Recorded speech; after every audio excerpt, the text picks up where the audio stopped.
اگر رسول سے ملنا ہے تو ایک کام کرو. کیا بات ہے، واہ واہ واہ واہ، بہت پیارا کلام ہے، واہ واہ. اگر رسول سے ملنا ہے تو ایک کام کرو.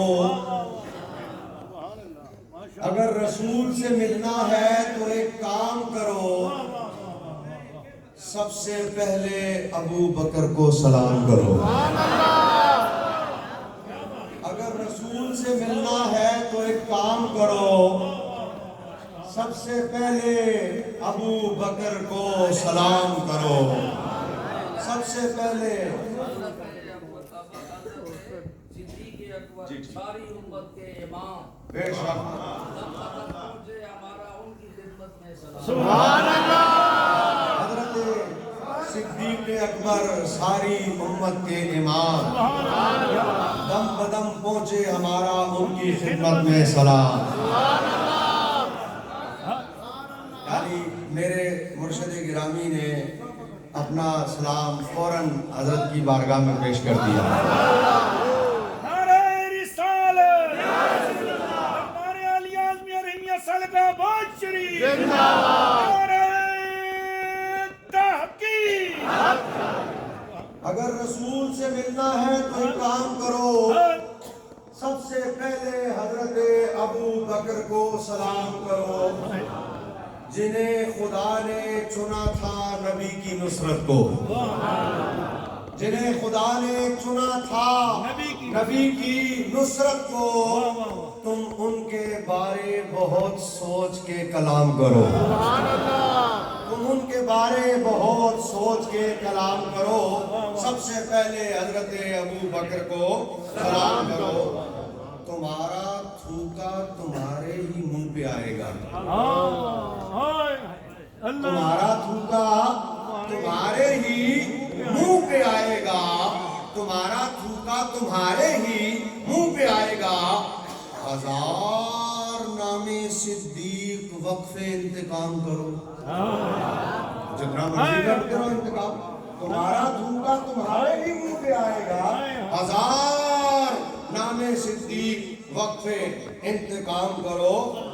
تو پھر یہ سوچنا صدیق نام لینے کا.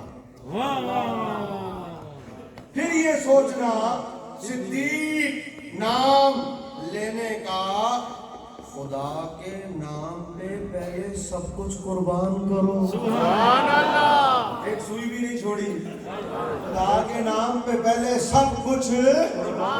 سب سے پہلے حضرت ابو بکر کو سلام کرو. اور علی کو دیتے ہو تم فوقیت تو دیتے رہو. سبحان اللہ. علی کو دیتے ہو تم فوقیت تو دیتے رہو. مگر ذرا بڑے چھوٹے کا احترام کرو.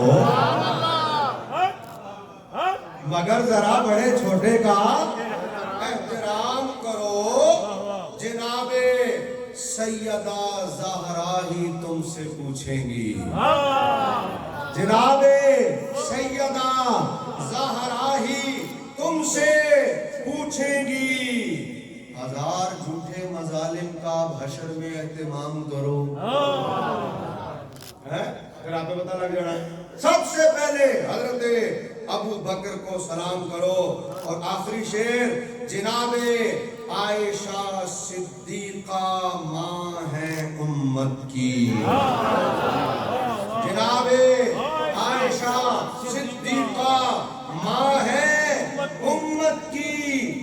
شریک راہ رسالت کا احترام کرو. شریک راہ رسالت کا اہتمام کرو. 2 باتیں صرف عرض کروں گا. آج کی یہ ماہانہ 12ویں شریف کی محفل میرے دوستو اس دن کی محفل ہے جس دن حضرت سیدنا صدیق اکبر رضی اللہ تعالی عنہ مزار پر انوار میں رسول اللہ سے ملے ہیں. اور وہ ملنا بھی کیسا ملنا. میرے مرشد گرامی فرماتے ہیں کہ جب حضرت سیدنا